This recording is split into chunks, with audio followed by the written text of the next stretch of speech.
In Blox Fruits, there's a variety of different fruits, each with their own ability that you can get by leveling up your fruit. However, due to this variety, many players will often get lost with which fruits are actually worth buying permanently and which ones are essentially a scam. I'm Boral the Barrel, and in today's video, I'll be talking about the top 5 best fruits to use as a beginner in Blox Fruits. Make sure to like the video and subscribe with post notifications enabled to not miss another upload, and with that said, let's get straight into the video. Alright, so let's just start things off with the smoke fruit. This is basically one of the cheapest fruits that you can get with a fruit dealer, or even just buy it.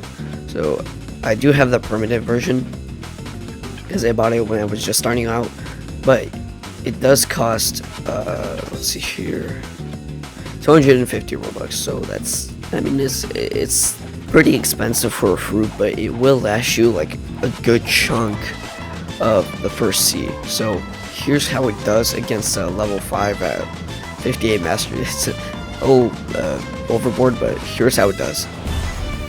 Yeah, it's quite a lot.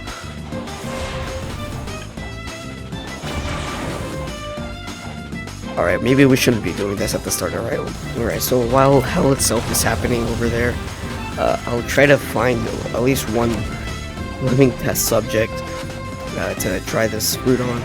This is definitely probably one of the last places that you'd want to go with the smoke fruit, but you know what? You gotta work with what you have. So now we can finally test it out. So here is how it works against level 1 20. Oops. Here's the smoke bomber, by the way.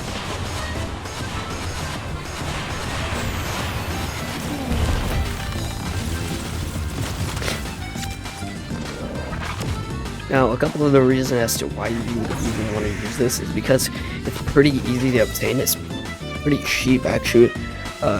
It has pretty good mobility with this smoke bomb thing, so I mean, it's not really that good for mobility, but for your purposes as a beginner, I mean, this is pretty decent, right? Its skills are pretty easy to understand as well. I mean, it's pretty self-explanatory here, and of course, it does do like pretty okay damage for a start. So definitely, if you kind of want to use something cheap, this is definitely a pretty good fruit that you want to start off with. So this is the ice. Actually, I haven't used this literally ever. So okay, then so yeah, this is probably because my fruit status is at 900 right now. But you know what? My point still stands, alright. It's a pretty decent fruit when you can actually see how much damage it does. It's overall like pretty decent, really.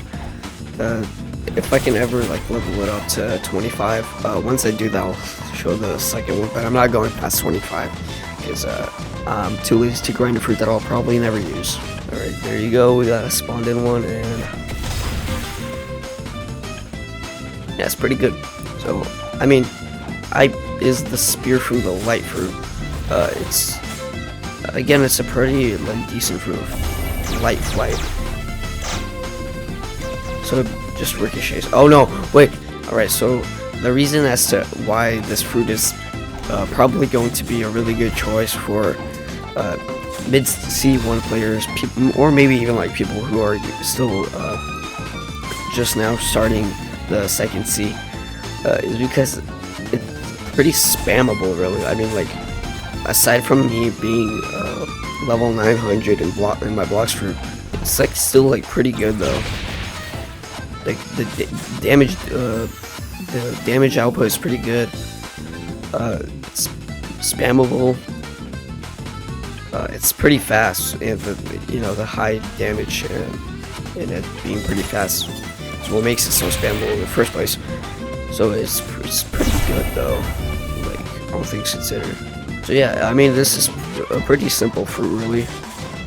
There's nothing like crazy about him, but it does look really cool though, I'm not gonna lie. Alright, so I'm only now realizing that I don't even have the Magma fruit, so I'll just like talk about it really quickly, and then I'll show some gameplay of it, just so you can get an idea of it. check if I even had it in the first place. It has pretty good AoE damage and damage overall. The abilities themselves are pretty easy to use. It's pretty good fruit for beginners as well. Alright, so the last fruit that we have to talk about is the Blox Fruit. This is one of the more expensive ones on the list, though you'll probably already have it by the time that you're at the Fountain City, which is the last level, or the last island of the first sea.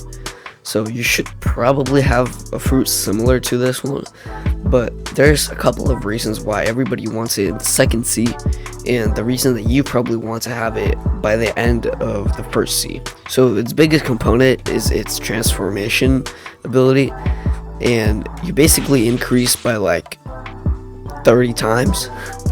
So you become this huge being here with this yellow aura around you.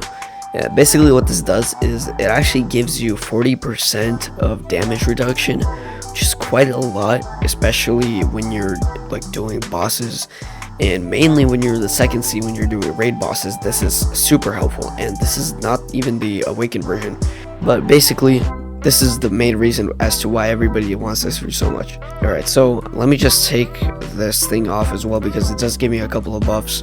Without it, I have 2,595 health. So let's just see what happens when I get one hit. Okay, one hit dealt however much damage was on there.